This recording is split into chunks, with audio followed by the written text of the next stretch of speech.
Adequate notice of this meeting has been provided to the Coast Star, the official newspaper of the borough, Belmar, and the Asbury Park Press on September 28, 2020, and notice of this meeting was posted on the bulletin board and the municipal website. This meeting is being brought to you through Zoom. This meeting will run just like any other council meeting. Our multimedia director will be the Zoom administrator throughout the meeting. You will still be able to comment during the public comment sessions. When the time comes, you will click on the raise hand button or dial *9 if you're on your phone to raise your hand. Our multimedia director will then unmute each person one at a time so you may speak. Please remember to state your name and address first. If you are having technical difficulties and would like to make a comment, you can also send your comment to the email address clerk@belmar.com, and I will read your statement into the record. Thank you for joining. Thank you, April. If everybody could join me for the salute to our great nation.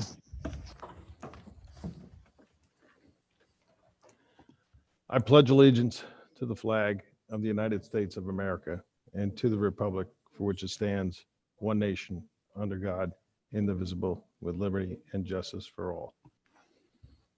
And just a moment of silence for our troops, their families, all of our first responders, and all the healthcare workers that have been working with this pandemic.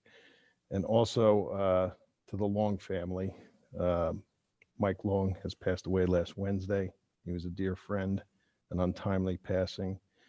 And if you can keep his family in your thoughts and prayers. And also we had the passing of William Goss, who was a lifelong resident. He worked at the Belmar School for 33 years, and he was captain of the first aid squad. So if you could remember him in your thoughts and prayers.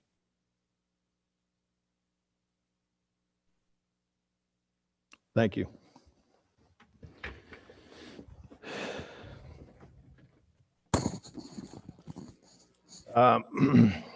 We just have a couple things to go over in workshop. First, I want to bring up, because it was in the Coast Star, about the Belmar First Aid Squad, and let the council members know where we're at with that.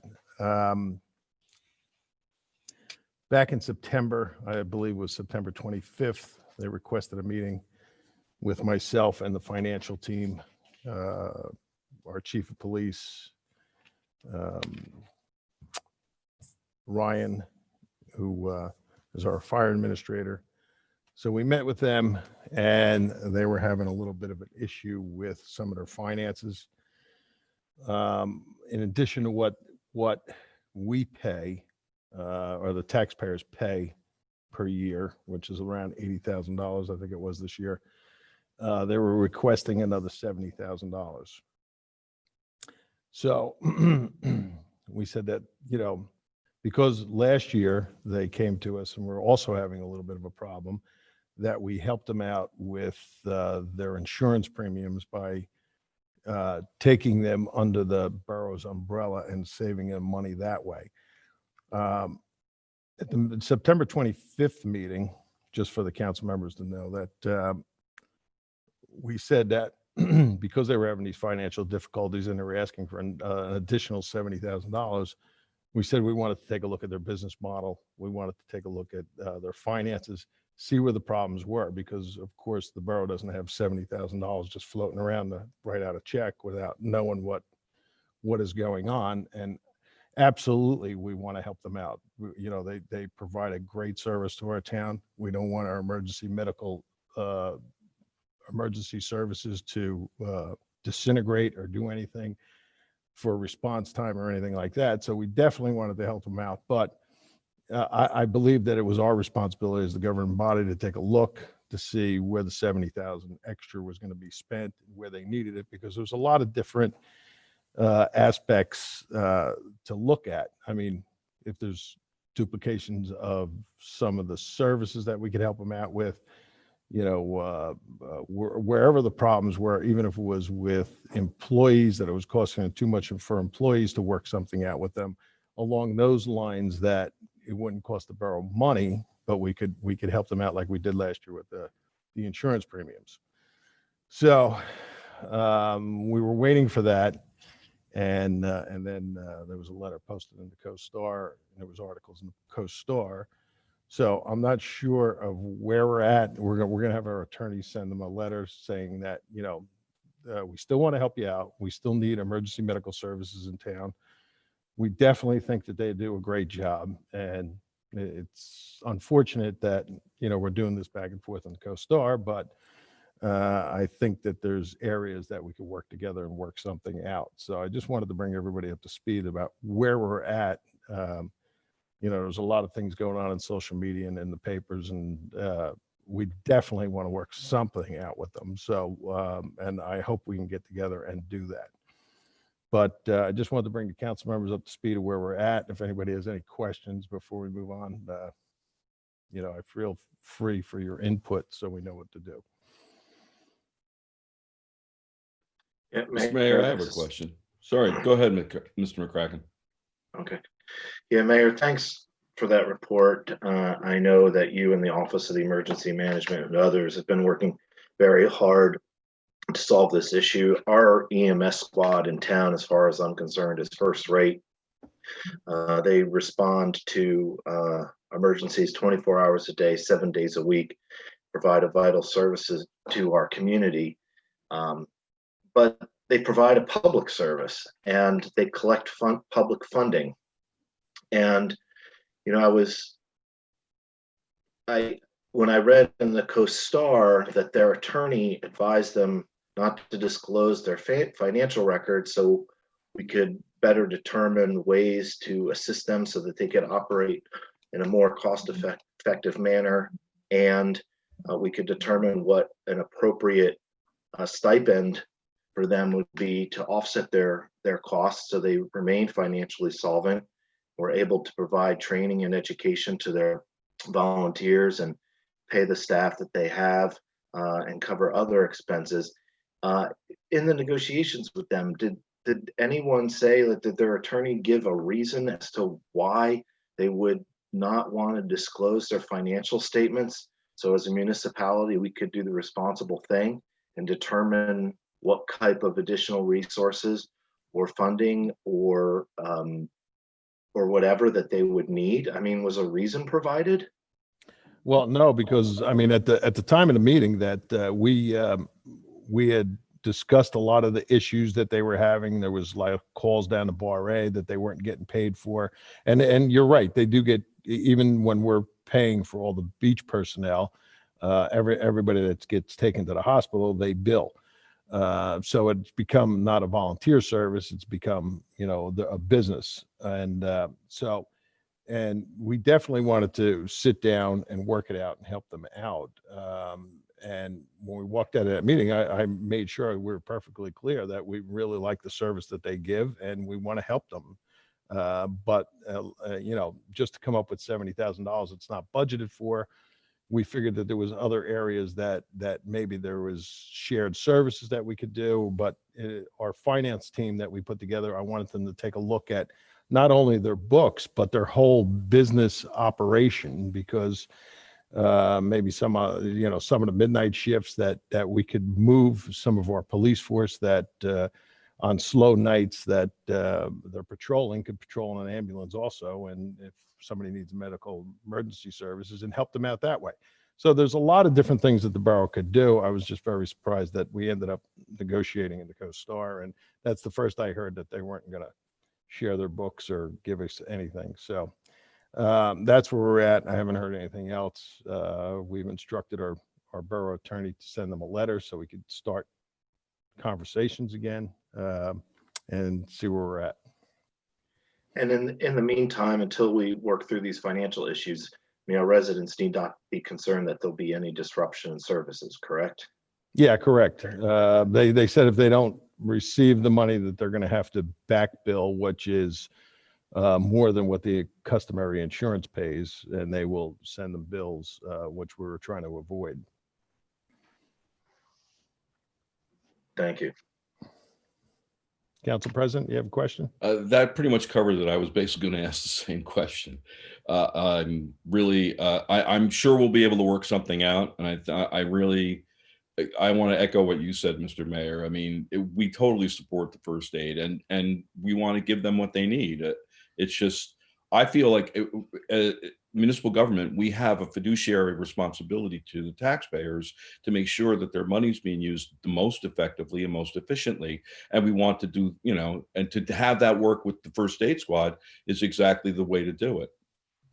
I hope we can work something out quickly. I mean, I know people are worried about it, and I think it'll work out. Is my gut feeling. We'll work something out.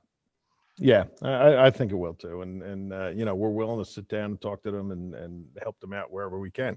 I mean, like I said, last year, we helped them out with the insurance premiums because we called our broker, our insurance broker, and he was able to say, listen, bring them underneath the umbrella.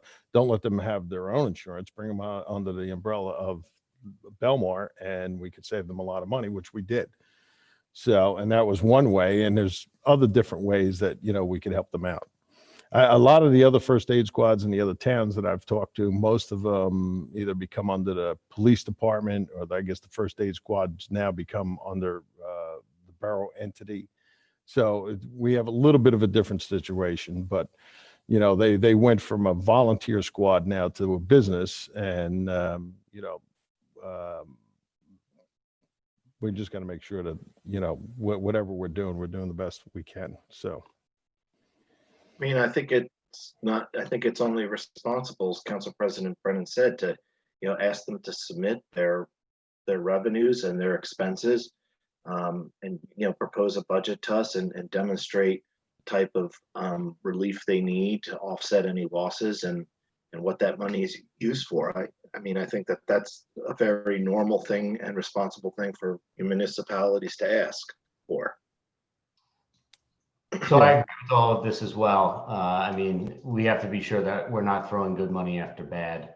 Not to suggest that they're mismanagement, but we before we give them any amount of support, I think we need to have insight into their financials. But just for clarity, can we describe the sort of entity? So I guess my question is, the first aid squad is an entity of its own. Like, is it incorporated, or what's the formal entity? Yeah, I believe they're incorporated, and they're separate from the borough right now. Like I said, with other towns, when they went to go for a paid first aid squad, now either became under the police department or the whole umbrella of the borough to control, the billing and the whole finances of it. So this is a little bit of a unique situation for Belmar because they are separate from us. So there is a few state laws out there that said, that technically they're supposed to show us our books if they are getting taxpayer dollars. So, and then do they own their property and building? Yes, they do. Okay, and then do they also own their rigs and vehicles? Okay, so they are completely 100% independent. Yes. All right. So I know we're trying to work something out, and I'm sure that we will. But it was just surprising to me that the co-star is going to try to work it out there instead of working it out with us. But that was the first I heard that they weren't going to turn anything over.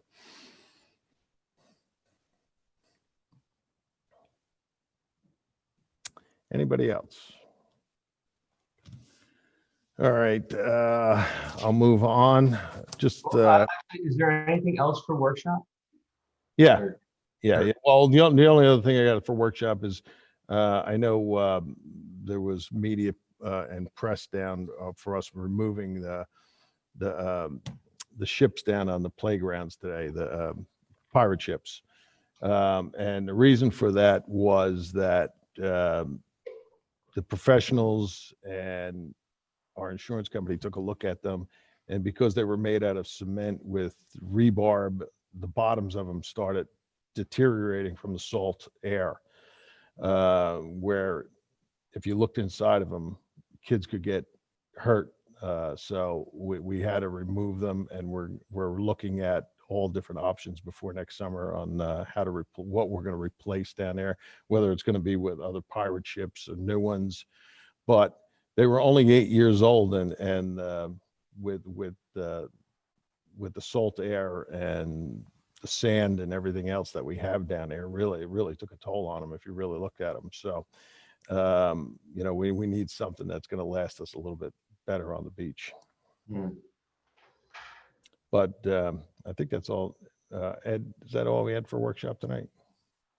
Yes, sir. Okay. Yeah. Can I bring one thing up? Sure.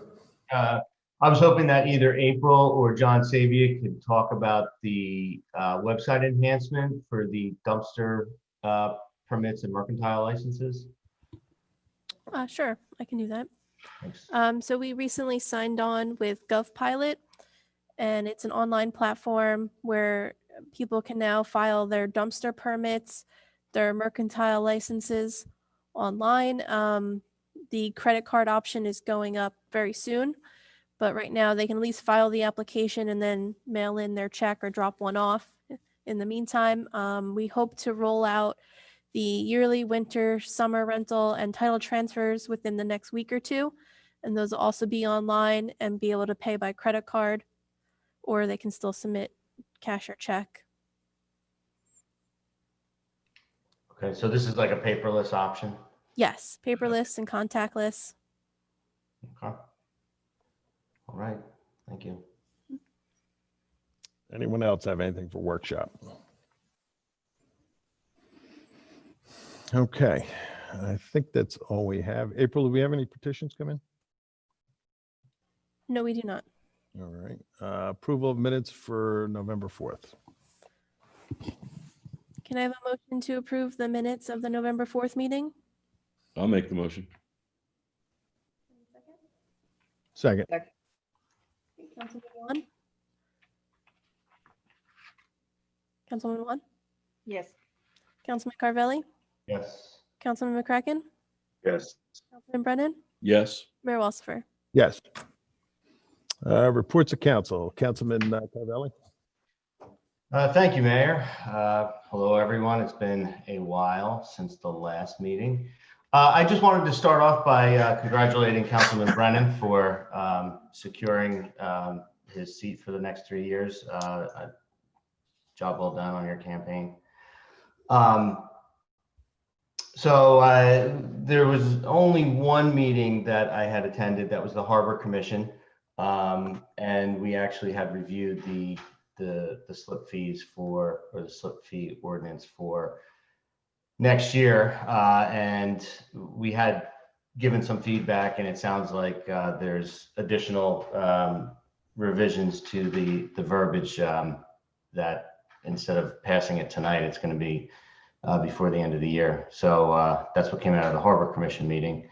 I also attended the Veterans Day service. That was well attended and properly socially distanced. And then I have an upcoming planning board meeting, not this Monday, but the following. And that's it. I don't have anything else to report. So thank you very much. All right. Thank you. Councilman McCracken. Thank you, Mayor. I'd like to also extend my congratulations to Councilman Brennan. Obviously, at the last meeting, the election results weren't known, and it took a couple of weeks for them to come through. But he ran a focused campaign, and the voters determined that he deserved 3 more years on the council, and look forward to working with you. So, congratulations, Tom. Thanks, Jim. The Shade Tree Commission met on November 18th. That is become a very, very active group, which is great to see. Really putting the best interests of the Belmar residents into focus, and making sure we have a healthy community when it comes to shade trees and other things.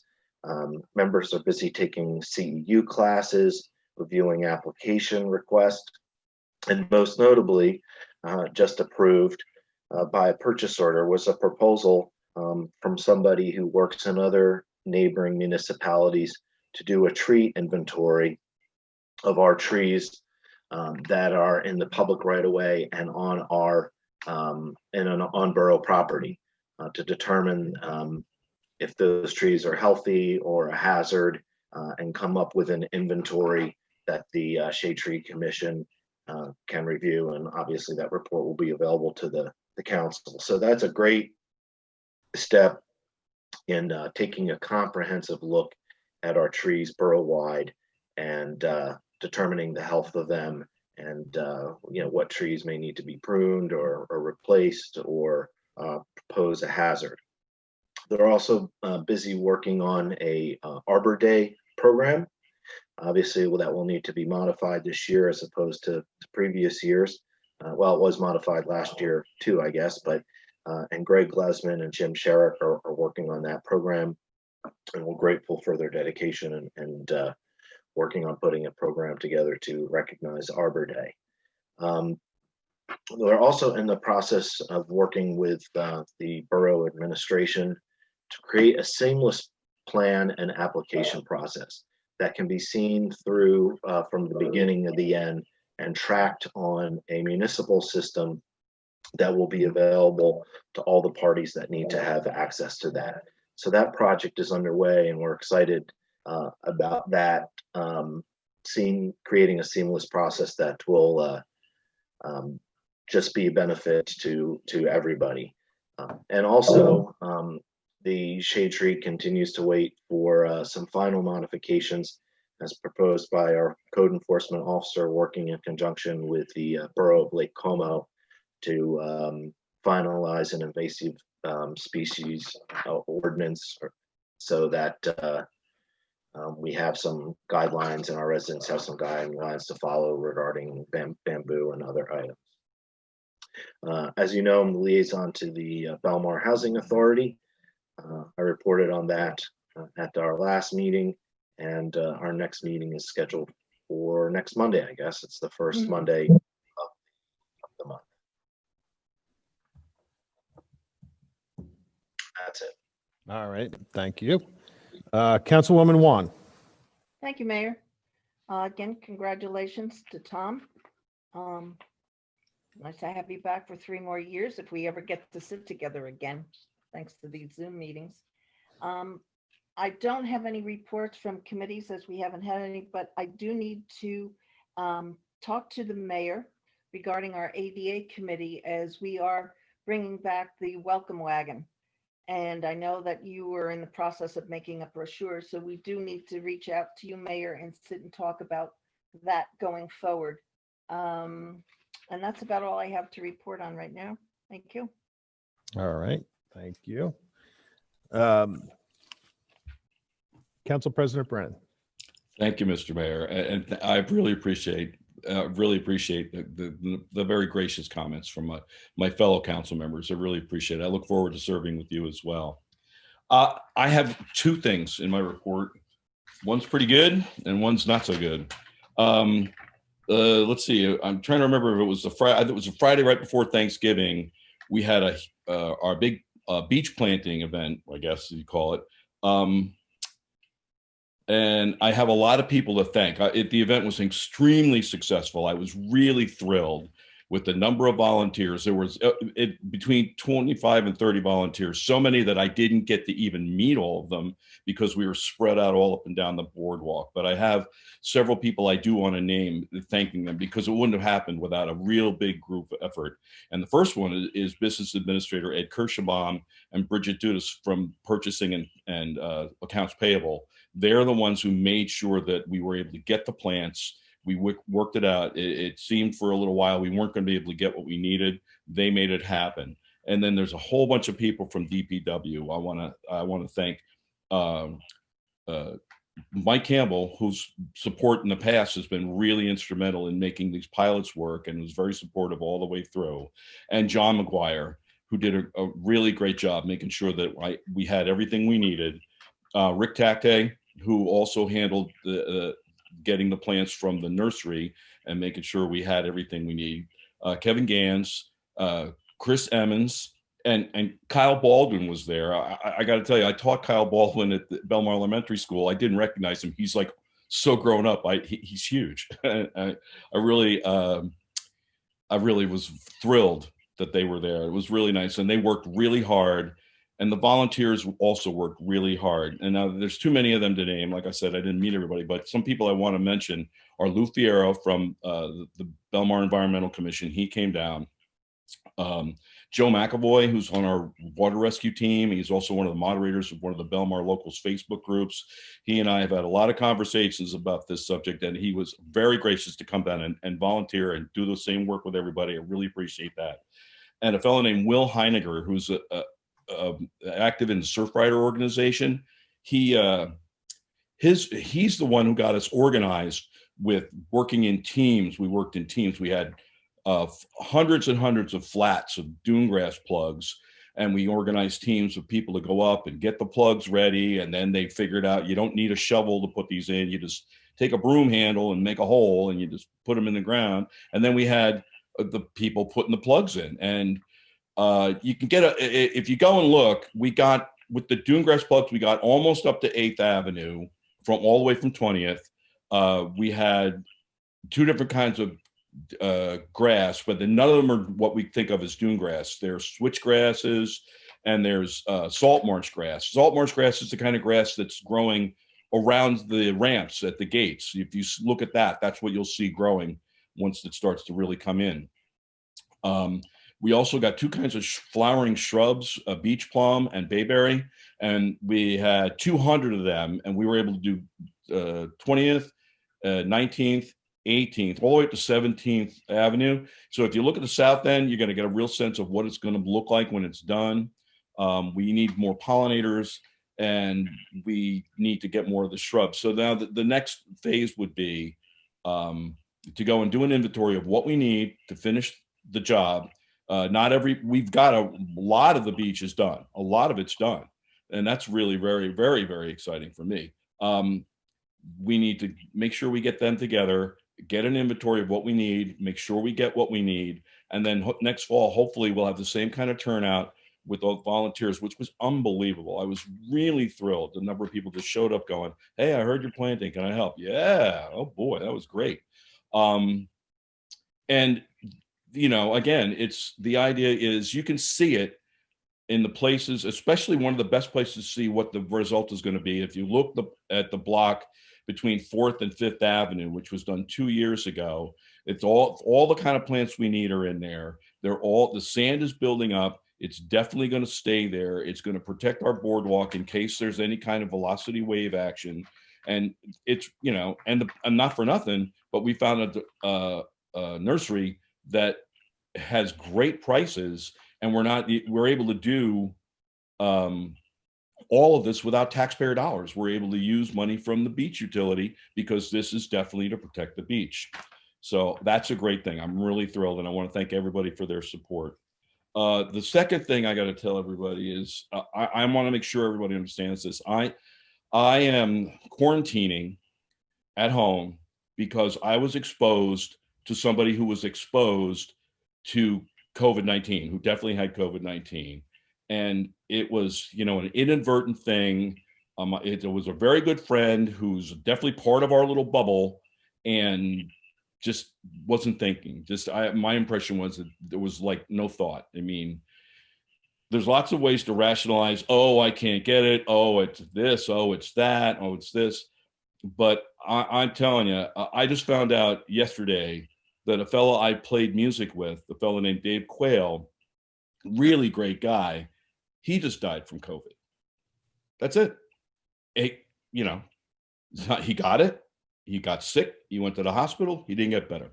And I really have to, you have to do what's right for you. But I know personally for me, I would feel awful if I got somebody else sick. Bad enough that I might get sick, but if I gave it to somebody else, I don't think I could handle that. So I'm just going to stay in the house, not go near anybody except my lovely wife who's with me here, and give it about a week and a half. And if hopefully everything's fine, hopefully I'm just being a worrywart and everything's fine, but better safe than sorry is what I really believe. And I encourage everybody to really be careful. It's a scary time right now. The numbers are going up. If you can't wear a mask, if it works for you, please do. stay socially distant, wash your hands, do everything we've been hearing about for the last 9 months. I'm as tired of it as everybody, and I can't stand wearing a mask, but you got to do what you got to do. And, once the vaccine is here, it's a very encouraging news about the vaccine. They're going to start distributing it before Christmas, and the Lieutenant General, I wish I could remember his name, who's in charge of Operation Warp Speed, has said publicly that he believes that everybody who wants to get a vaccination will have one by June.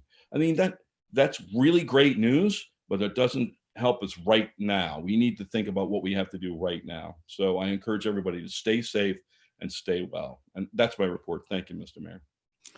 Thank you, Council President, and keep us up to date if anything changes, but you look well right now. I feel okay. All right, good. And I want to congratulate you also, because Thank you. I'm going to look forward to working with you. We worked great together in the past as councilman and as mayor. And so, and I look forward to doing that, continuing, because I know your heart's in the right place. You're looking out for the best of Belmar, like we all are. So, but congratulations. I know it's always been a nail biter for you, but we made it through. All right. Just before my report, I just want to ask the chief just to give us a little insight on what she's planning for the holiday season. I know she's been working with the police department on getting some toys out to the kids in town that really need it. So, Chief, if you can just give us an update on what you're planning. Absolutely. I spoke with Santa this week, and he is coming to town for a visit on December 16th. He'll be delivering toys to the children of Belmar and Lake Como on the night of the 16th. We have a rain date. If it rains or it snows up in the North Pole, he'll be coming on the 17th.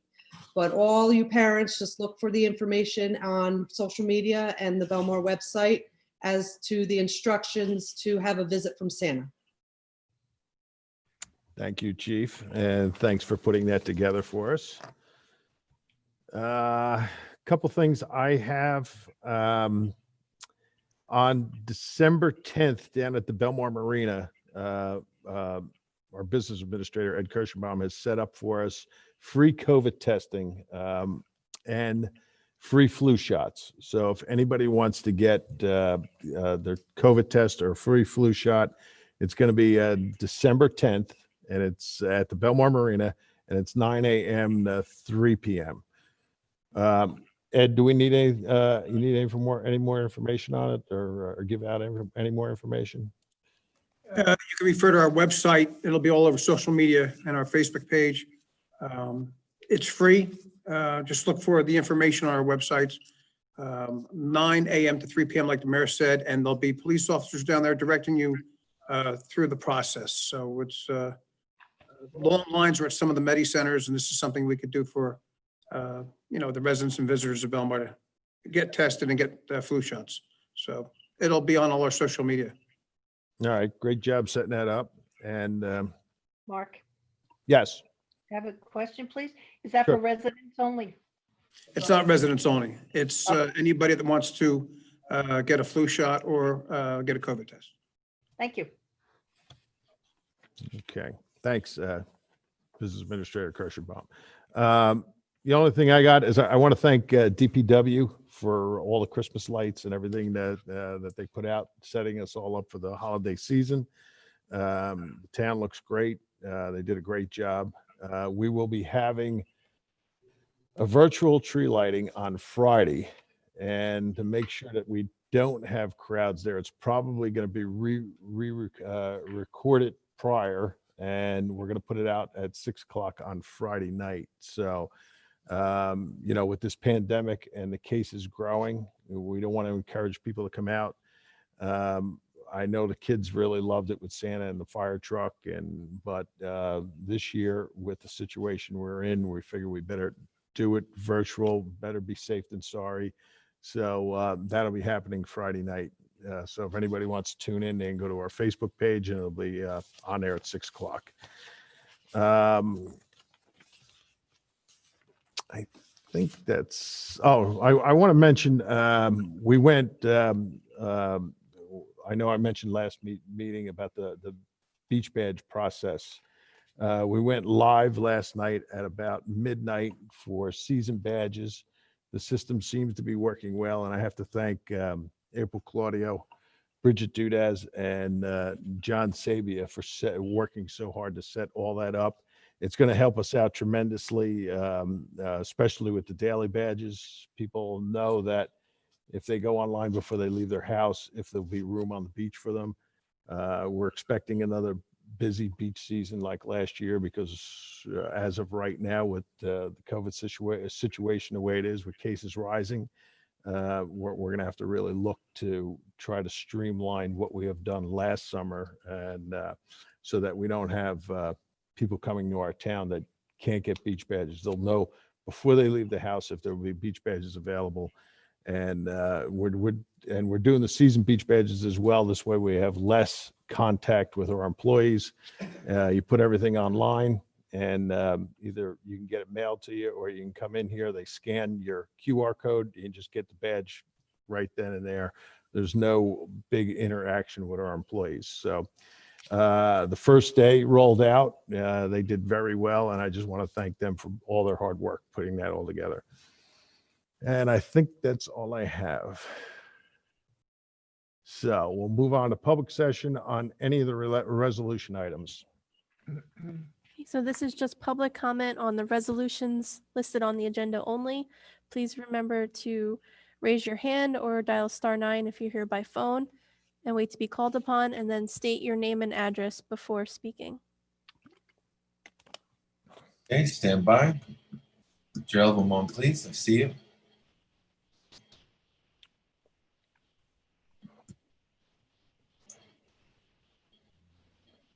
And Gerald, you're sir. Hi, good evening, everyone. Hello. I don't know why I'm always the first one to talk, but I'm afraid not to raise my hand and wait because I might, not get on. But anyway, I have two comments on two resolutions. The one is the 210 about the $10 for the mailing of the beach badge. I was just curious how. It seems a little excessive to me, but I was just wondering how it got to be $10. Well, I believe it's the same fee as we had last year, but it's the boxes we got to get, the time the employees take to box them all up, get them down to the post office. And that's when they calculated it all out, that was the fee that they came up with. So if you want them mailed, you pay the extra $10. That's either for one badge or as many as you buy. It's not for every badge. Right. But you can still pick them up at town hall, correct? Correct. You just have to go online, put all your information in, and then just come down with your QR code on your phone or print it out. And what's the plan for the summer? When somebody orders a badge, like a season badge, will they have to go to the municipal building, or will they be picking it up somewhere near the beach? No, they'll be picking it up at Taylor Pavilion starting like 2 weeks prior, as we move the whole operation down there. Okay. So you could secure your badge right now. You could Right. order it, and you don't have to pick it up until Memorial Day if you don't want. I gotcha. I'm going to hold my $30 until I actually get it. So, number 214, which is the settlement with Mazer Contracting. I asked for a copy of it, with an Oprah request, and I only did it today. But once again, in situations like this, why can't the settlement agreement be posted along with the resolution? It's available in the clerk's office.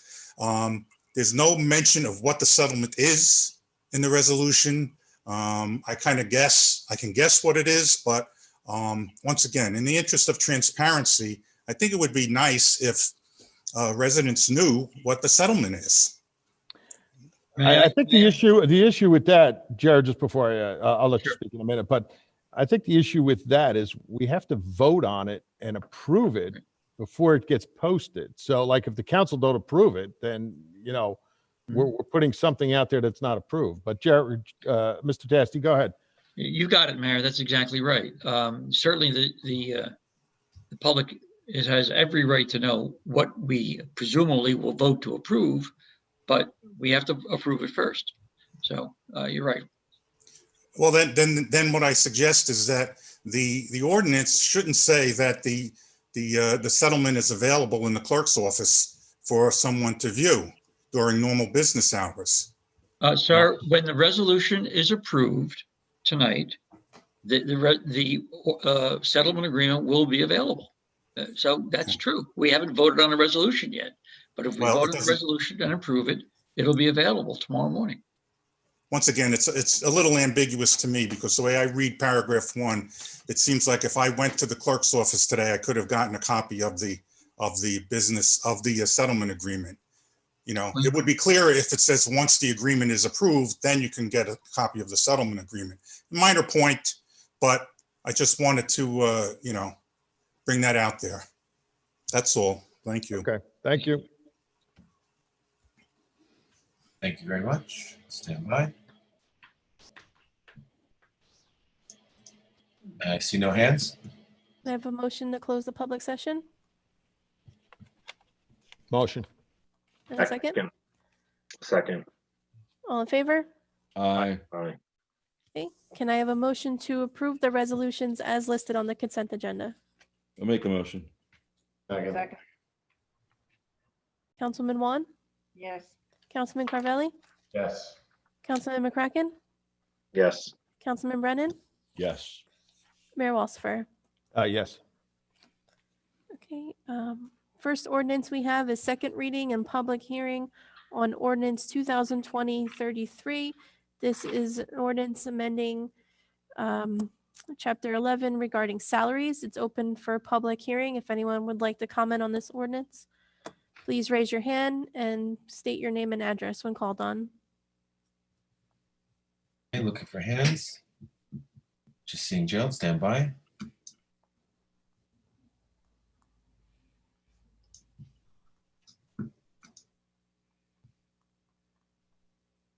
Stand by. Gerald, are you there? You there, sir? Yep, I'm here. All right, good. Once again, I wish somebody would get to the hand before I do, so I could get a little time here. But anyway, this ordinance, I presume, is the phase 2 of the saga of the confidential assistant ordinance, which was back in, I think it was August. Which was tried to be passed so that Mr. Heisman would have a title. And apparently, after all that has gone on, now this is the new title of a municipal department head. Now, it is correct, right, that he already has that title? I'm not sure, but this was through civil service, and this is all the department heads that we have put in place now, that we worked with civil service to work everything out. I'm not sure if he's one of them, but this goes through the whole borough as far as different department heads. And well, this is one of the ones that we were lacking to list, and this was worked out by civil service. He does have that title, by the way, because I had done an Oprah request with civil service, and they wrote back to me, and they confirmed that is his title. So I guess the next question is, what department head is he? Of what department? I think it was building and construction, wasn't it? Ed, business administrator Christian Bob can answer that better than I can. I'm not sure. It's not in front of me right now, but I believe it's building and construction. Okay, now I'm going to have to go back to the same issues that I had with the confidential assistant title, whereas, I don't understand how somebody can be appointed to a position like that when the ordinance that covers this type of an appointment has not been followed. Ordinance Chapter 2, Article 3, 2-12 says basically, the mayor can appoint a department director or department head with advice and consent of the borough council. To my knowledge, there has been no advice and consent of the borough council to appoint Mr. Heisman to that title. Sure there was. Excuse Yes, me? there was. Yes, Sure there there was. was, Jerry. I can't hear you. I'm sorry. There was a discussion with the mayor over this. You're wrong. but that's not advice and consent. Advice and consent has to be a vote at a meeting. So, that's an ordinance that has not been followed, correct? It's been dis- I think that it gets voted on when the contract is completed and we have contracts in place. Isn't that right, Mrs. Administrator Kirschenbaum? Yes, when we first discussed this, it was discussed with each council member independently. They were all advised of what the situation was. They all agreed. We went through, again, looking at all the ordinances that we've had, and that's why we've actually come up with a better plan in regards to the department. Things haven't changed since 1991.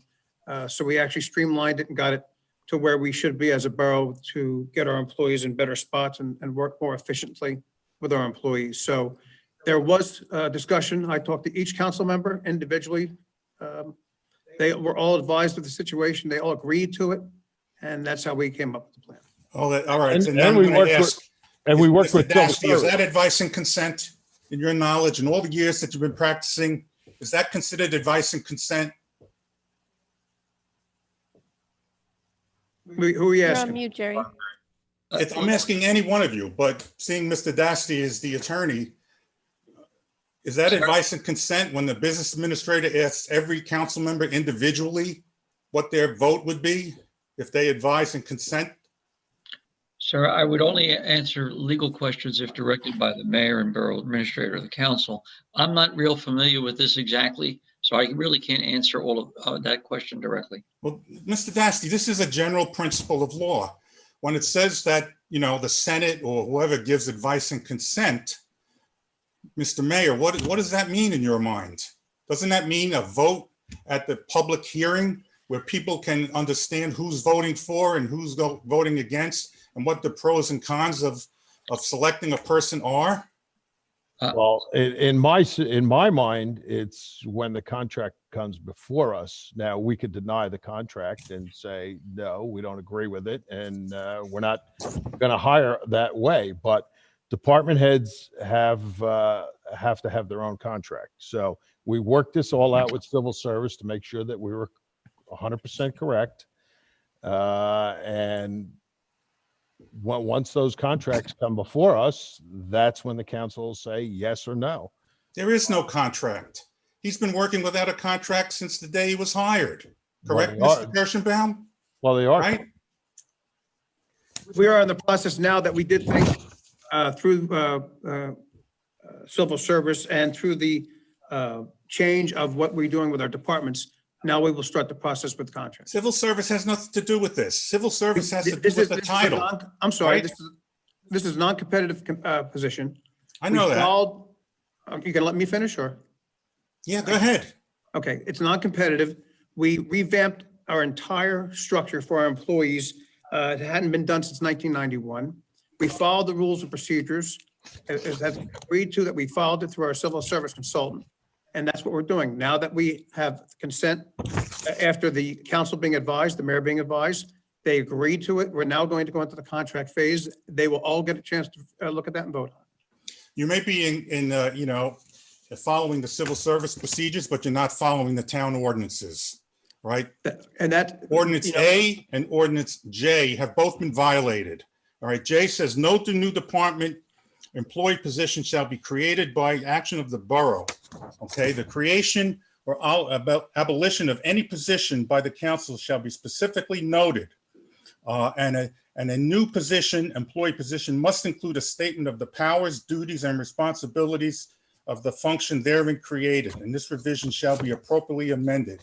Okay, you're circumventing the council. You're violating the right to know law because the public has the right to know how each person is voting. It has to be done at a meeting.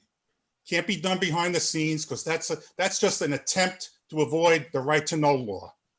Well, didn't we Okay. vote to approve all these new changes with civil service last meeting? Right? We approved all these positions. This is a salary position that wasn't on the guide. So we already approved all the positions. Yeah, but you didn't approve the appointment of Mr. Heisman to that position. Well, we're going Arguably. through the process now. Once we get he is right now, he was working on the title as far as my understanding is he was a temporary employee. Well, it doesn't matter. Again, we had this conversation at a prior meeting. It I doesn't know matter we if he's did. temporary or not, or part-time. Is he still part-time? Well, this Or ordinance is he tonight full-time?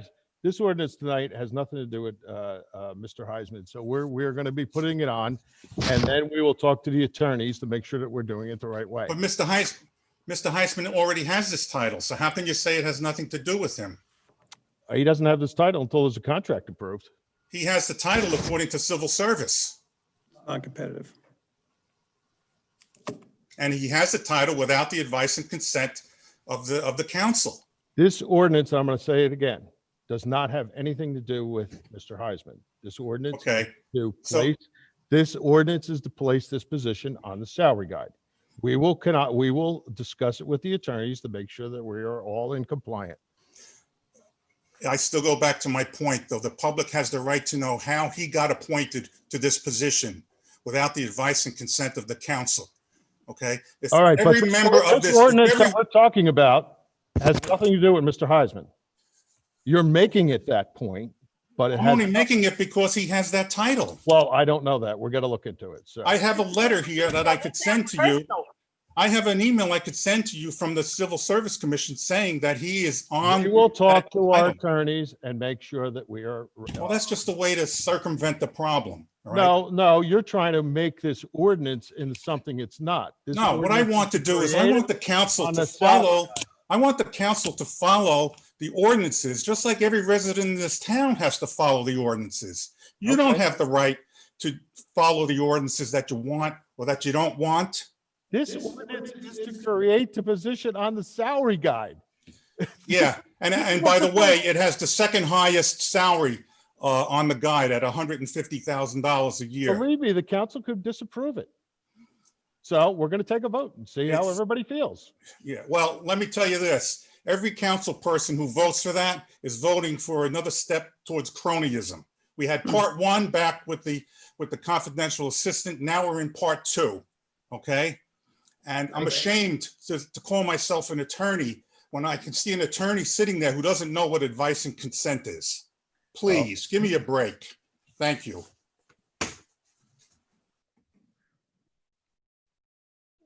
Can I have a motion to close the public hearing? Motion. Yeah, Second, motion. Second. all in favor? Aye. Aye. And can I have a motion to adopt ordinance 2020-33? I'll make the motion. And a second, Second. Councilwoman Juan, Yes, Councilman Carvelli, Yes. Councilman McCracken, Yes, Councilman Brennan, Yes. Mayor Walsifer. Yes. Okay, next is ordinance 2020-40, second reading and public hearing. This is an ordinance amending chapter 29, water and sewer, and is open for public hearing. If anyone would like to comment, please raise your hand. Okay, No hand? I have a motion to close the public hearing Motion. and a second. Second. All in favor? aye, Aye. And a motion to adopt ordinance 2020-40. motion. Second. Councilwoman Juan, Yes, Councilman Carvelli, Yes. Councilman McCracken, yes, Councilman Brennan, Yes. Mayor Walsifer. Yes. Next is second reading and public hearing on ordinance 2020-41. This is an ordinance amending beachfront and marine regulations regarding fees. It's open for public comment. Please raise your hand if you'd like to comment. Okay, I see one hand. Stand by.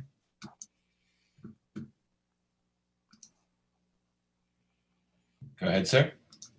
Gerald Buckafusco, 409 Fifth Avenue, Belmar. This ordinance isn't clear. It's not clear to me if there's a $2 processing fee on every badge, a season badge, and a $1 processing fee on every citizen badge.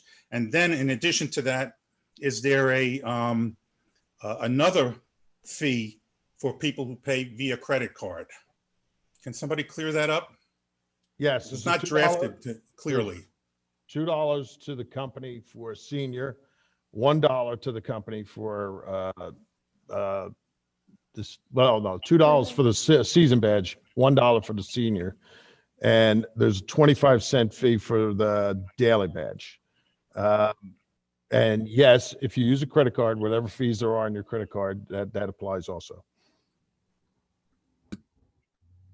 Okay, so the badge is essentially costing, we don't know what the credit card fee is yet? I think each credit card has different fees. Okay. Will there be an option to pay by check or cash? Yes. Okay. Thank you. Thank you. Can I have a motion to close the public hearing? Motion. There you And a second? Second. All in favor? go. Aye. Aye. And a motion to adopt ordinance 2020-41.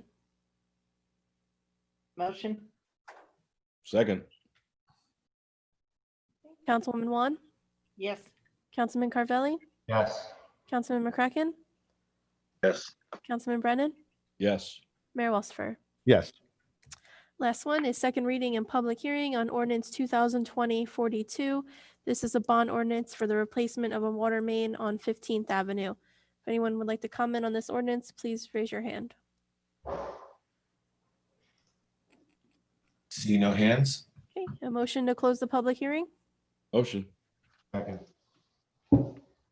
All in favor? Aye. Aye.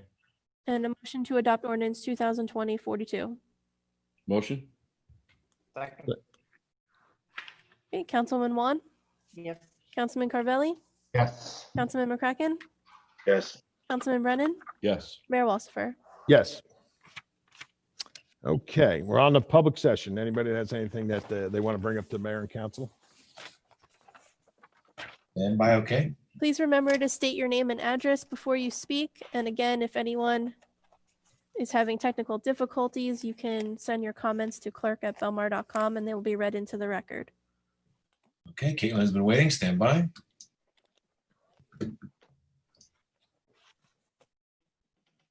Go ahead. Hi, my name is Caitlin Donovan. I'm at 513 8th Ave. I was one of the people who read the Co-Star last week. And I'm alarmed only because I actually work for a national charity called the Patient Advocate Foundation.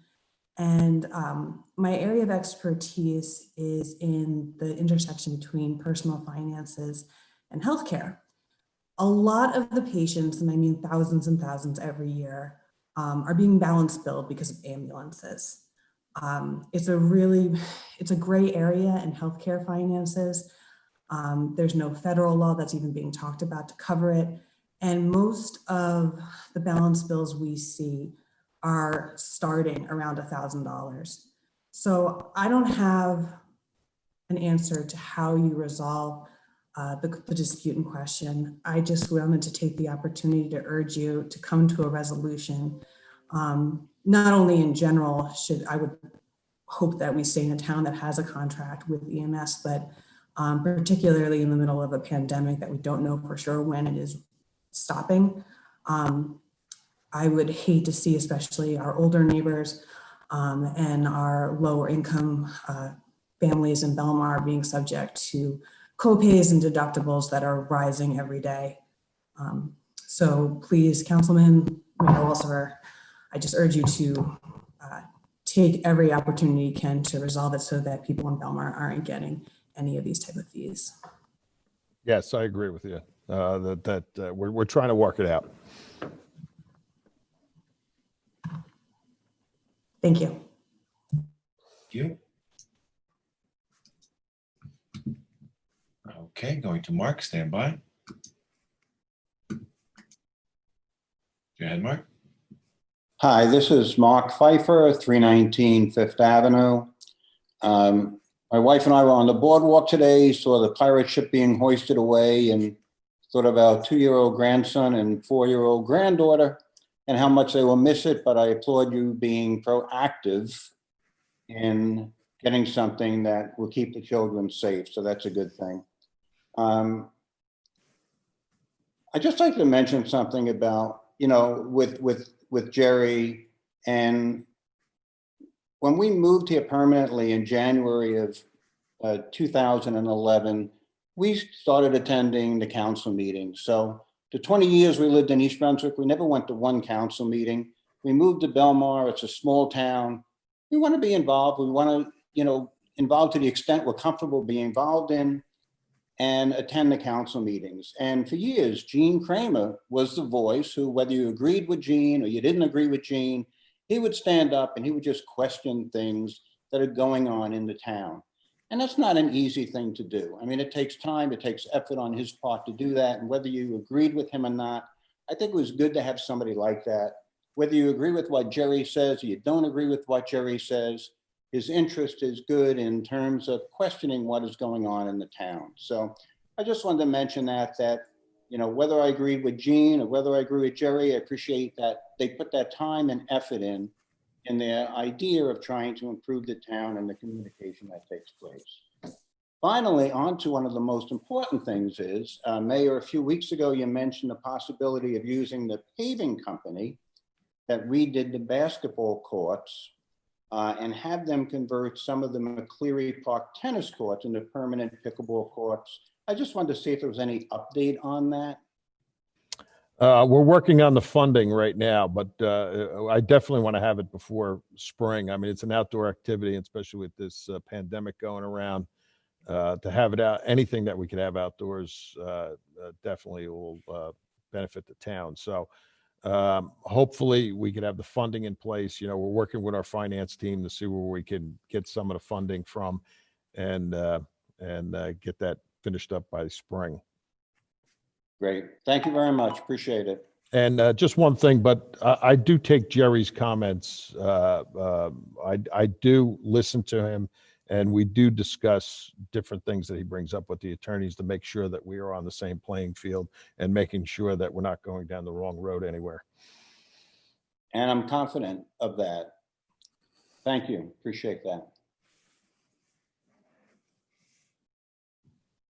Okay, stand by.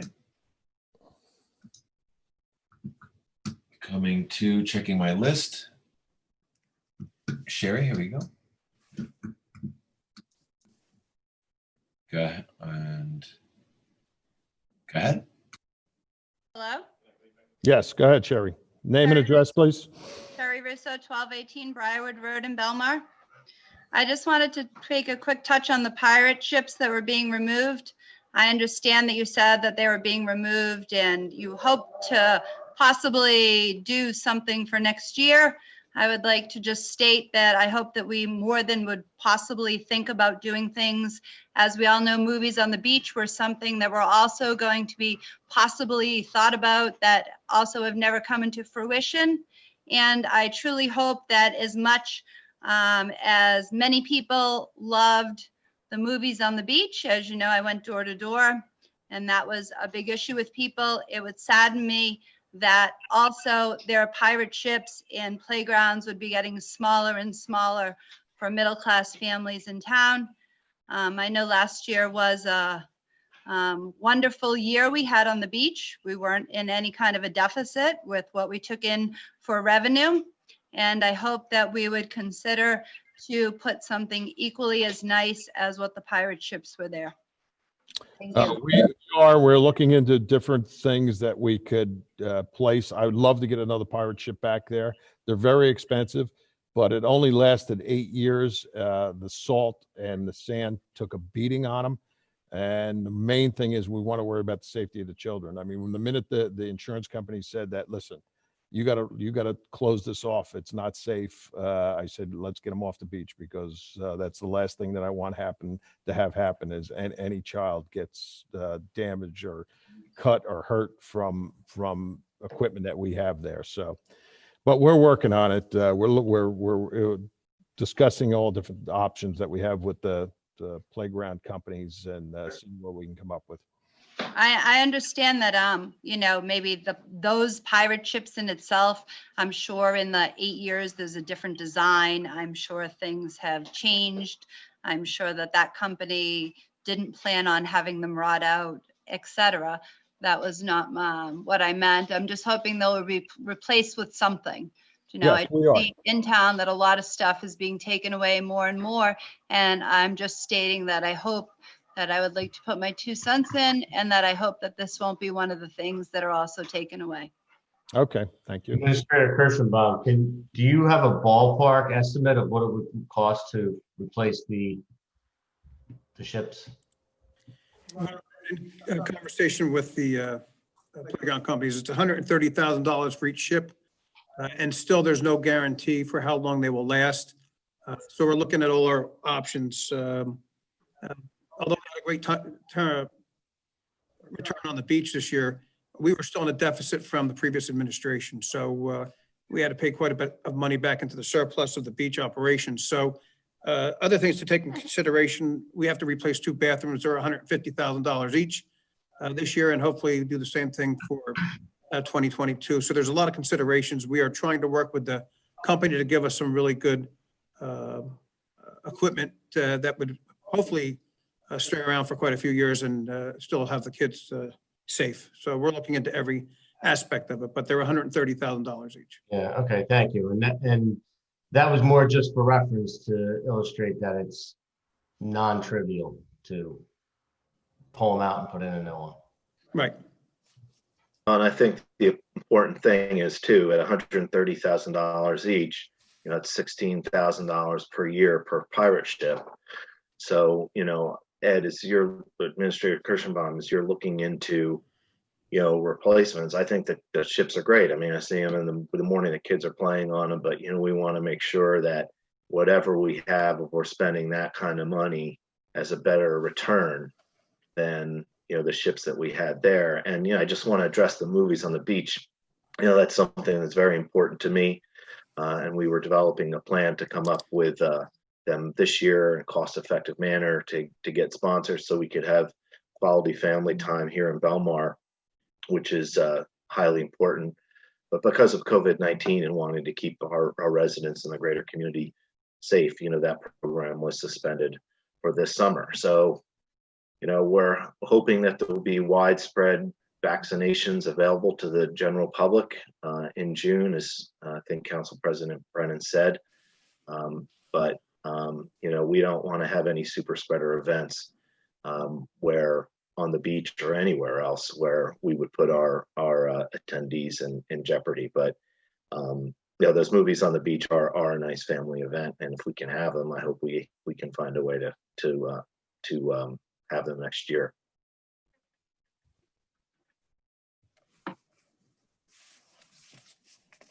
Okay, am I looking for more hands? I have a couple more hands if we're ready. Yes. All righty, thank you, Mayor. And going to Steve, stand by.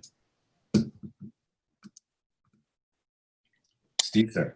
Yeah, hi, Steve Garrison on 15th Avenue, 222 15th Avenue. How's everybody doing tonight? Good, how are you? Doing great.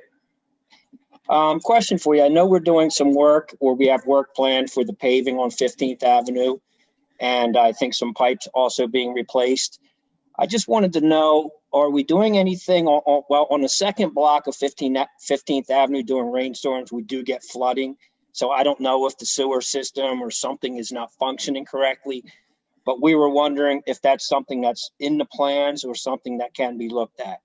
Yeah, yes, it is in the plans. They're putting drains in on all along 15th Avenue before the paving goes in. So yes, that is in the plans. And now that we found out about the water line, that is now in the plans also. So they'll be putting a new water line in and those drains. Okay, the water line for the second block as well? I believe it goes, is it down to B? We have a new water line. Either it's from A to Ocean or B to Ocean. I'm not sure, but they're going to connect. Okay. All right, great. Thank you. Thank you very much. Okay, we are going to Claire, stand by.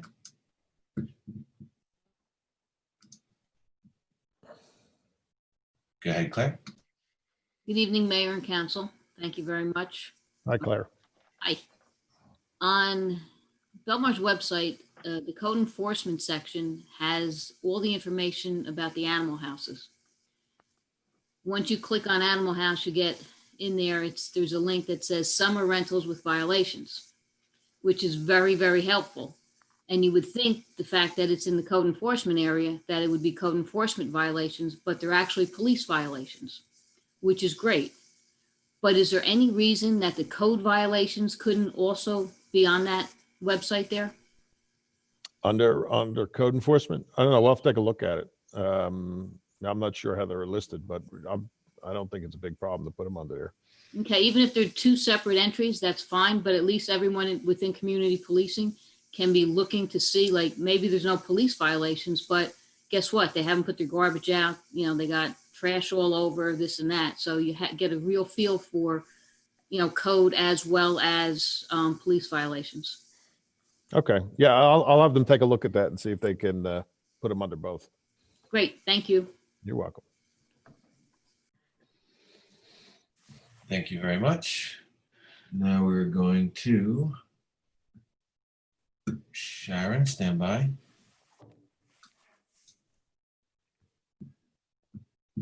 Hi, good evening, Mayor and Councilman. This is Sharon Russell, 11th Avenue in Belmar. How is everyone? Good. How are you?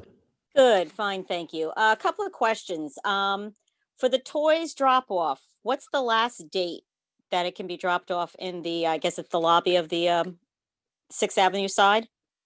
Is that where it's being dropped off? Chief, if you can. Yes, it's Monday through Friday next week, 9 to 4. I didn't know if there was any little ears listening, so I didn't want to put that out there. Okay, that's why I didn't. Yeah, that's why I didn't put too many words in. Yeah. So 9 to 4, Monday through Friday next week. The 7th, I believe it's till the 11th. Okay, very good. Okay. Second question regarding the beach badges. I did buy one today. However, I don't have a QAR code. It just says successfully paid and I have an order number.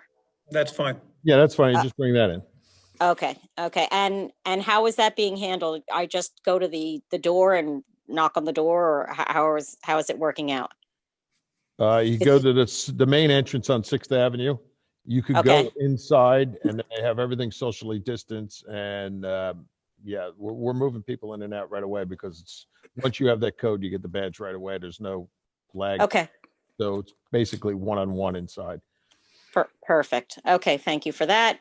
Third comment. Since we've had a lot of rain in the last couple of days with the leaves that have been coming down, I've been out there in the rain pulling the leaves away from the curbs because it backs up on all of the streets, especially on 11th where I am. Is there a system that DPW would prefer? Like, I've been pulling it more towards like a good, let's say a foot away from the curb, just so that the water will trickle down to the sewers rather than overflowing. Is that okay? Or do they prefer a different way? I don't want to be silly about this, but I want to make sure that I'm helping rather than hurting. That works for me, but I'll let Business Administrator Kirschenbaum answer that. Okay. Sharon, what we would like you to do if there's a problem, before there's a storm, DPW usually will go out and pick up the leaves when they can. But if there is a problem, we'll send them out prior to a storm. I'll find out tomorrow and I'll give you a shout. Okay. All right. Yeah, All right. I didn't mind it. Everyone was looking at me and laughing as I was out there pulling the leaves away from the curb, but it was Okay. overflowing. So I had to do something. Well, we Okay. appreciate you helping us out, but I'll have you an answer in the morning. Okay. All right. Thanks. Thanks, Sharon. The library is open, just to let everyone know, for curbside still. So please, as president of the library, please continue to use our library. Our library card usage has been going up, so I'd like to continue that.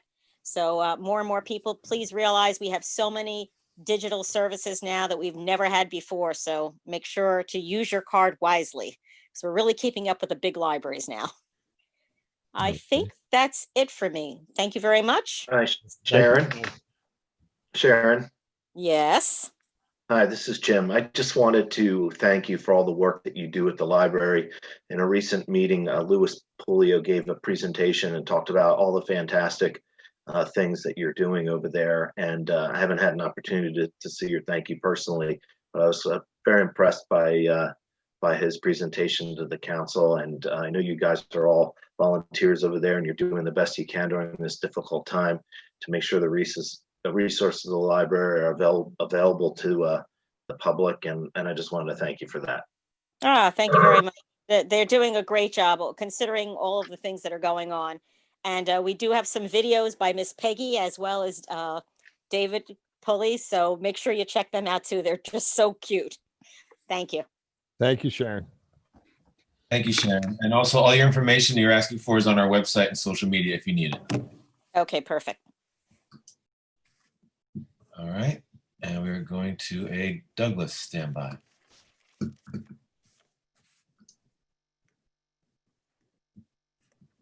Douglas, you there? Oh, good evening, all. My name is Douglas Mendy. I live at 605 Ocean Avenue.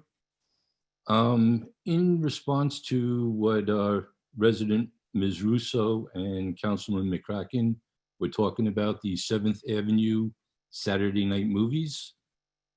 My wife and I have lived across the street from this event for the last 6 years. It is an extreme inconvenience to the residents Saturday after Saturday all summer. It is high time to relocate this event on an annual rotating basis to various other neighborhoods along the beach. The traffic, the parking, the noise is a great inconvenience to us.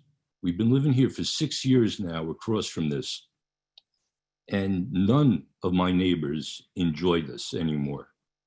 So we all feel it is a good thing to have the movies for the families, but it's time it gets moved. 7th Avenue has been hosting this for years on end now. And We've had enough. We need a break. And this is the first summer we're actually able to sit outside and have people over on a Saturday, because the last 2 years they haven't had the movies.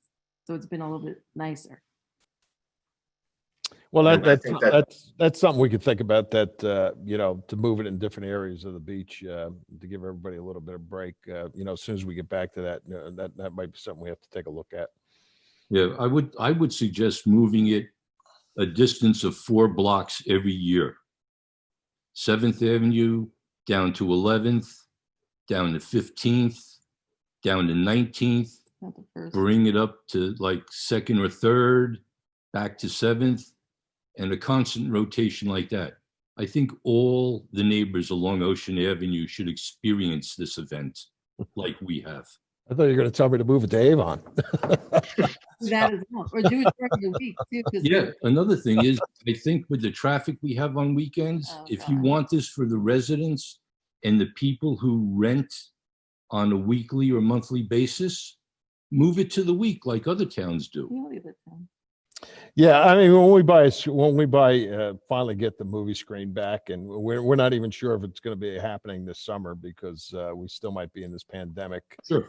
But when we get it back, I was a police officer for many years, and I know that it's been in that same section, and the problems that it causes on a Saturday night. You're right. So maybe we should move it around a little bit. Okay, thank you very much.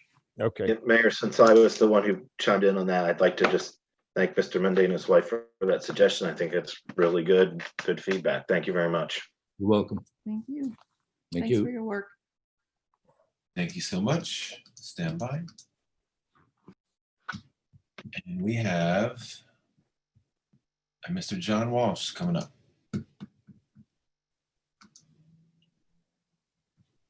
Hi, John Walsh here, 11th and B. You actually have 2 people going to talk here. I just want to respond to Mr. Douglas's comments. I'm 26. The movies on the beach have been here more than 6 years. I remember them as a child.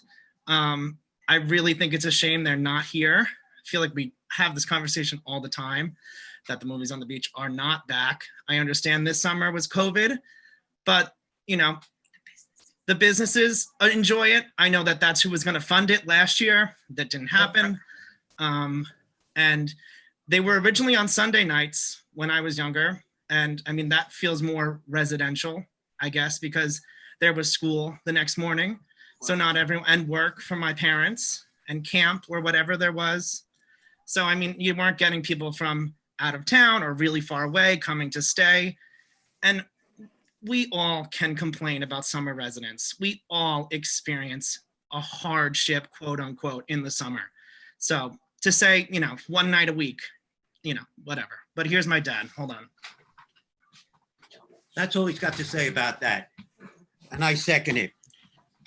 Mark, Yes, John. spoke to you the other day, and congratulations, Tom Brennan. I was addressing the dogs on the boardwalk, and we spoke about the stencil, the sign. The sign is only on the staircase, not on the ramps of going onto the boardwalk. We ordered it. Yeah. The stencil, John, I did speak with Business Administrator Kirschenbaum and our John, our running DPW right now. We are going to get those signs out. You're 100% right. The other day when it was a beautiful day, the dogs that were up and down the boardwalk were just unbelievable. And like we talked about, the dog droppings, it's a shame that people just walk away from it. But so it's going to go on the risers as you go up the stairs, and it's going to go on the ramp risers. So there'll be no question about seeing it. But I did have the conversation with the business administrator. We are working on it, and it's going to be there before spring. All right, thank you. And the other thing we spoke about was because of the police. But as I walked up the street, I thought of the police go by in their car. They see a dog somebody walking with their dog. They have the loudspeaker. They can go, "Excuse me, there's no dogs allowed on the boardwalk." They'll get the hint. I mean, if somebody tells me you're not allowed on the boardwalk with your bike and I'm riding my bicycle, I'm going to get off the boardwalk. And if they don't, they can summons them. Now, for the next frivolous thing, the light on 12th and Main. I don't know. 12th and Main, my wife is questioning me. They have to adjust it. The sensors, I don't know where they're pointed at, the school or whatever, but they're not pointed at the cars coming up the street. The traffic light, the sensors. I know what you're talking about. I've waited at that light many times. All right. Well, then you know what I'm trying to say. They're not. Exactly. Okay. That's the end of my frivolous stuff.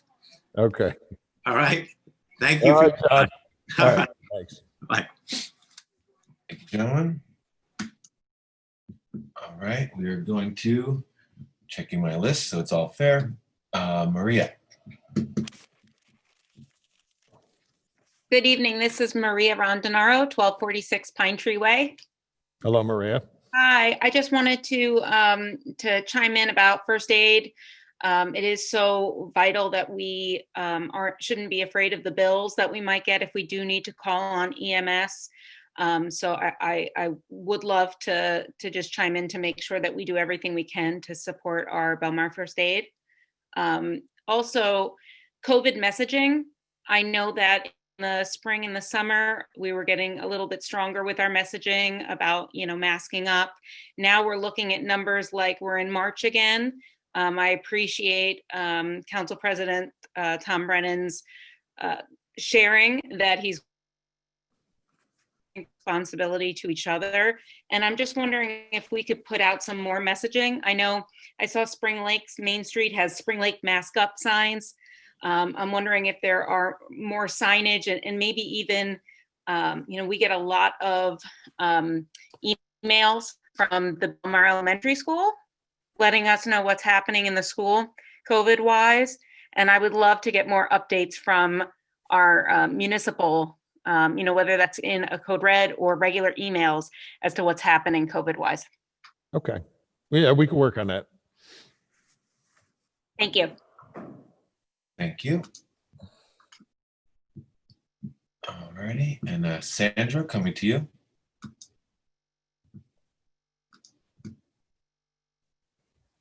Go ahead. Thank you, John. Hello, Mayor. Thank you. Hi, Sandra. I had some questions about the badges. Will there still be an option for me to buy season badges with cash or personal check like I always did? Yes. Okay. Yeah. You can come into Borough Hall or you'll be able to go to Taylor Pavilion to do that. Okay.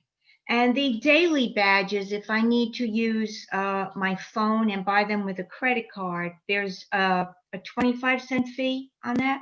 A 25-cent fee for the company. I'm not sure if there's credit card fees. I'm not sure. I didn't understand that part about credit card fees.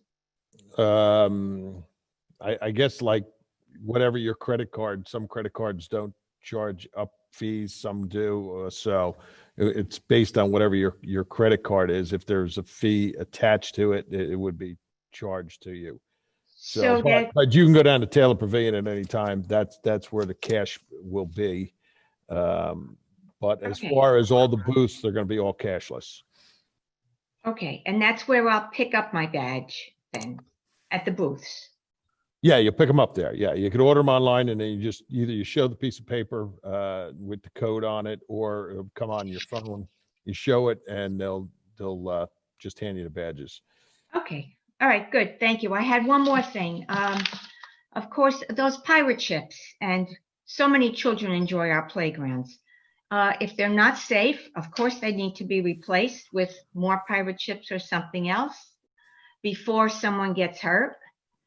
I would like to think we are going to be also proactive about football playing on the beach before someone gets hurt this coming year.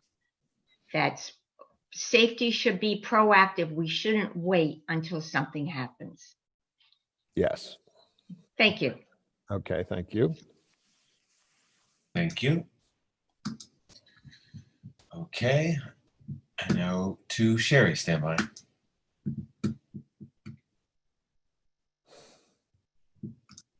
Go ahead.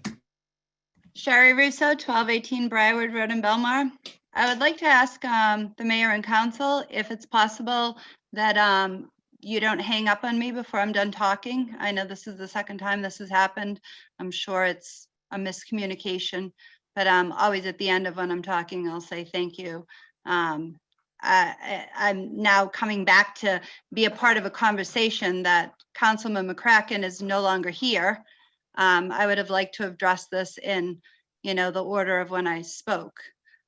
So when I go to speak, oh, I see he's back again. So when I go to speak, I'm right here, Sherry. I didn't go anywhere. Yes, I did say that. So when I go to speak, to answer what was talked about, I'm already hung up upon. I understand that this mayor doesn't have a time limit. I don't believe that I was overtaking my time limit. Sherry, I don't control that. I didn't cut you off. Yeah, no, I know it was you. I'm just saying that I would just like to ask for that for, the future. Okay. All right. So I don't have to call back in and be more annoying and state my whole thing all over again. My question, one thing was that I'm sure I'm not saying that we definitely need a pirate ship. I'm not all gung-ho on the pirate ship. I understand that's an extreme amount of money. I'm sure there are different pirate ships now.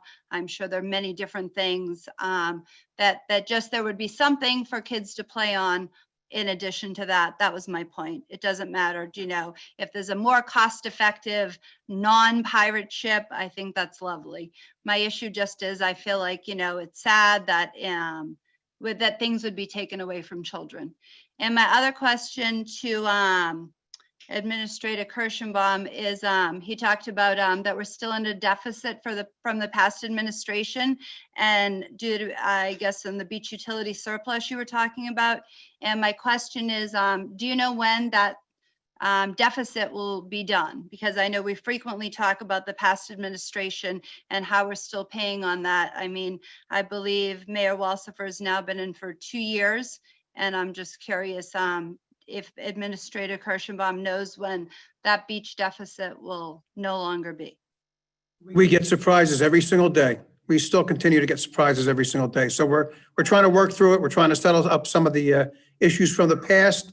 I wish I had an answer for you, but we're still trying to get through, some of the things that we have to purchase now because things have never been purchased here or fixed or like I said, money used for other situations. So if I had the answer, I'd be a magician, but I don't have that answer. So we're trying to work through it every single day to be prudent to our taxpayers and make sure that we get the right equipment in the right places in the right time. And I don't have an answer for that. Hopefully, as we manage things throughout the year that we can catch up.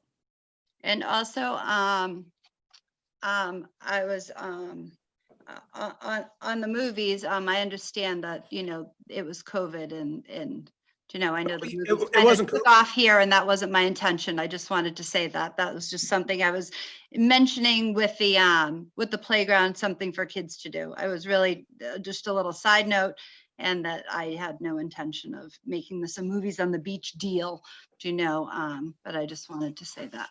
Sherry, we needed a new screen. It was, I think, $23,000, and we did have businesses that were going to donate for the $560 or $580 every week for the movies. So we had a plan in place. Unfortunately, COVID hit, and we haven't been able to get back to it. Yes, I understood that. Yes, I know that when I went around, that people had told me that businesses had offered to pay for that. So I was aware of that already. All right, thank you very much. I just wanted to clear that up so I don't have to be annoying the next time when I have to recall back again. So All right, we'll make sure we don't cut you off. thank you. I appreciate that. Thank you, Sherry. All righty, and Cyrus, coming to you.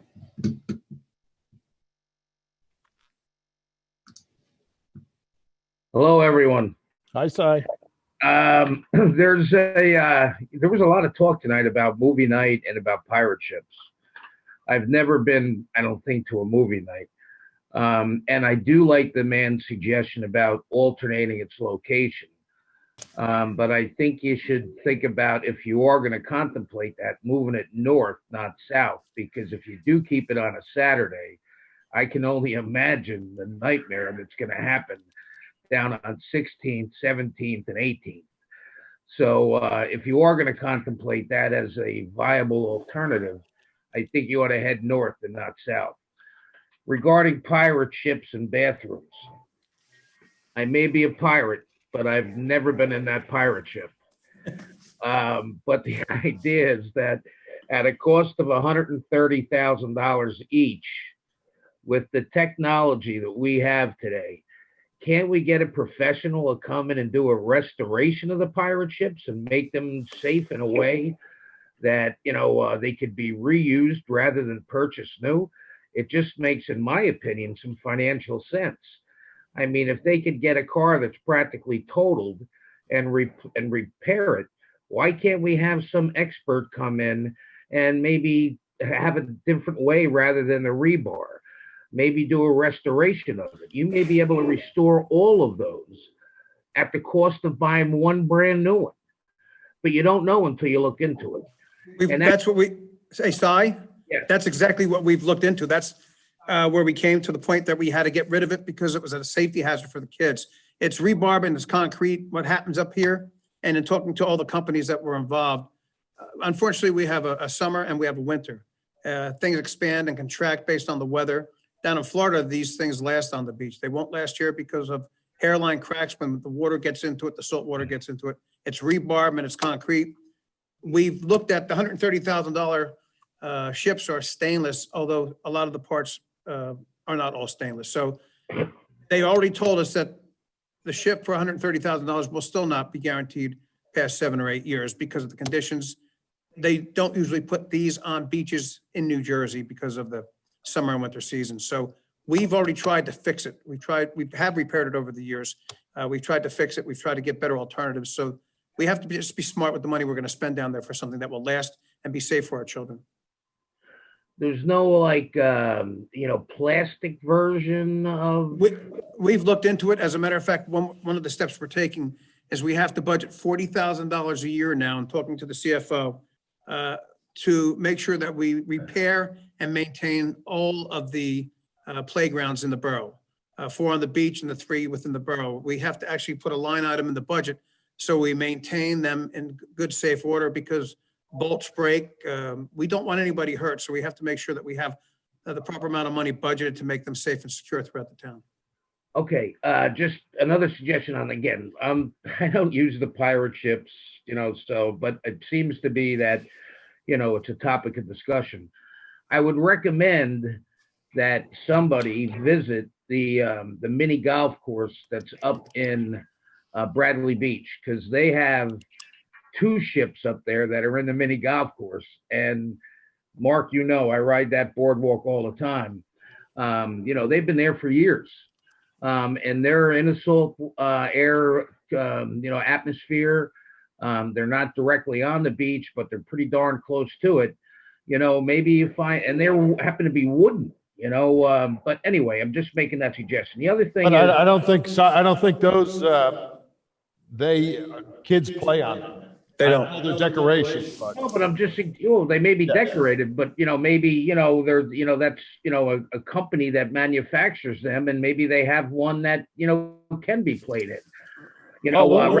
believe me, we're looking into all that. Okay. We're checking with a couple companies now that make all the playground equipment, and we're trying to decide what to do. We're not just leaving it like that. Something's going to be there. Okay.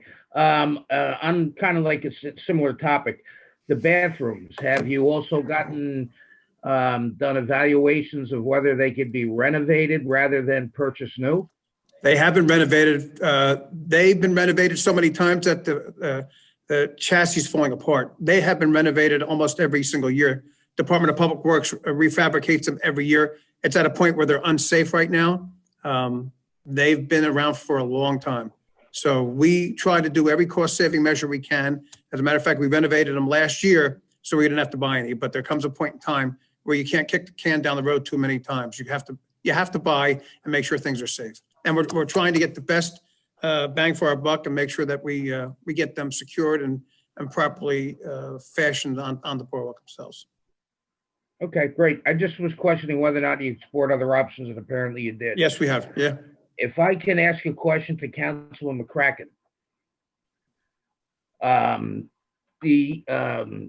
When is the shade tree evaluation of right-of-way trees going to be conducted?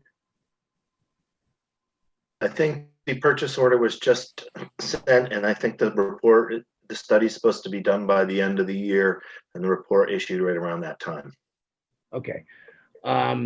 When in fact that evaluation takes place, and you referred to it being a professional company, right? Or is that the actual Shade Tree Commission itself? Oh. No, the shade tree doesn't have the training or the expertise to do that. This is done by a fella who is the borough did some background checks on him. He serves a couple other municipalities. He's a professional at this. Okay, so if in fact this professional sees that, is he going to look strictly at the health of the tree, or is he going to look at potential dangerous branches that are ready to fall off a tree? Because I live up on Fifth Avenue. I'm sorry, Fifth Avenue.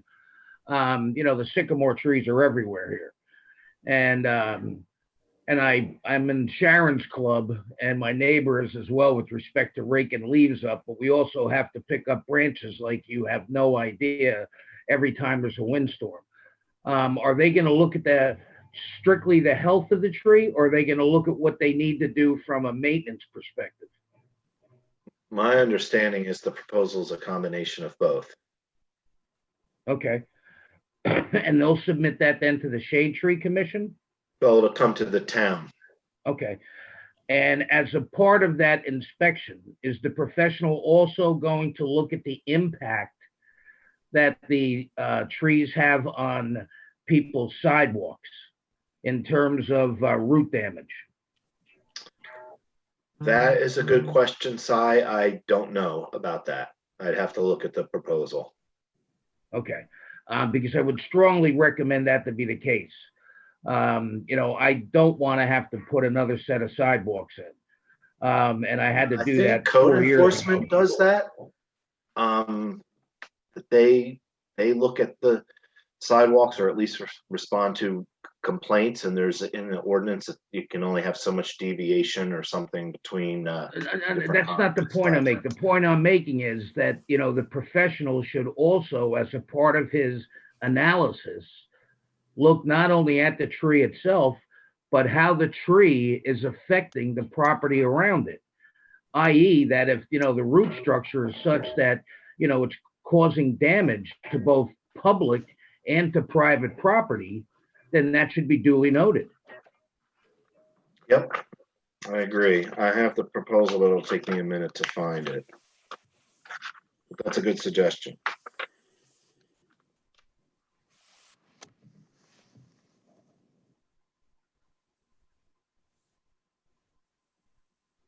Thank you. Okay, thank you. Good night, guys. Good night, sir. Thank you. And go for Gerald, stand by. Go ahead, sir. Hello, Gerald Bucafusco, 409 Fifth Avenue. I wanted to make a comment on the article that was in the Co-Star and the letter to the editor that had to do with the first aid squad. When I read those, quite frankly, I wasn't fully understanding what the issue was. So I did a little research. One was I asked, I put in an Oprah request to the town for all the amounts of money that the borough provided as contributions to the first aid squad in 2019 and 2020. And I also took a look at the, and this is a little involved here, but the Department of Health and Human Services has an office of the Inspector General. And in the, I think it was the letter to the editor, they referred to a advisory opinion 1409, in which I actually learned something. And I just want to let the people that are online now that are still listening in on what this advisory opinion says. And in my estimation, what it says is a town, normally an ambulance service, a first aid squad, does not necessarily bill residents for their services. They'll bill the insurance company, and the insurance company will pay the squad for the service. Now, as we all know, there are usually, with any medical service, there's either a co-payment or a deductible. And what this opinion says is that it is allowable for the township to use tax revenue to pay an annual stipend to the first aid squads in an amount that reasonably approximates the out-of-pocket amounts for emergency ambulance services that the first aid squad gives to residents in a given year. And I think that the letter to the editor was saying that the money, the tax revenue, the annual stipend to the first aid squad wasn't as forthcoming as it was in prior years. And if it wasn't forthcoming, then they would be in a position to have to bill residents for co-payments and deductible amounts. So, I mean, I think that was one of the issues that became clearer to me as I looked at this. So, taking that, I asked for the amounts of money that was actually contributed to the first aid contributions, and quite frankly, I got a kind of like an ad hoc report. There's no title, there's no signature on who prepared it or whatever, but it has a list of contributions from 2019, I should say, and 2020. And I also looked in the budget. Each year, there's a line item in the budget for first aid contributions, which is $33,000. And in 2019, that $30,000 was paid. Actually, the last payment was in January of 2020, because I looked at all of the bills that were paid throughout the year, and I noticed on the report it also says that in 2020, $16,500 was paid. It doesn't say when, but I looked through the reports and it was around the mid-June sometime. And it has $11,500 encumbered and another $5,000 encumbered. So I don't know, from the reports that I looked at, I think that went up to November 4th, I haven't seen anything that indicated that that $16,500 has been paid. So we're approaching the end of the year. So I guess the first question I have is that going to be paid? I'm just curious. And if so, when is that going to be paid? Jerry, it's on the bill list tonight. It's on the bill Okay. list tonight to be paid. Both items? Yes, both items. Okay, that's why I asked the question, because I wasn't sure if it was waiting to the end of the year. Yeah, the issue was not what we're paying them and what it's budgeted for. The issue is that they needed another 70,000 to survive. So, and that's the issue we're dealing with. Yeah, and I do understand that the statute, there is a statute that allows a county or a municipality to contribute up to $70,000 annually to a first aid squad. And actually, there's an if they can demonstrate it, another 35,000. Because I think it was a little, I also noticed on this report that there were payments not to the first aid squad, but with other items. And I had questions about that. For example, there was a 2020 under beach payroll, beach season of $41,415.50. And I wasn't sure what that was, because as I went through all the bill lists, I saw no other payments to the first aid squad, but the 16. Well, I can tell you what the 41 is. That's we pay for all the employees for first aid during the summer. Okay, and so they're employees of the town at that point? No, they're employees of the first aid squad. Okay, but they work up at the beach? They work up at the beach, but we pay them under our payroll. Okay.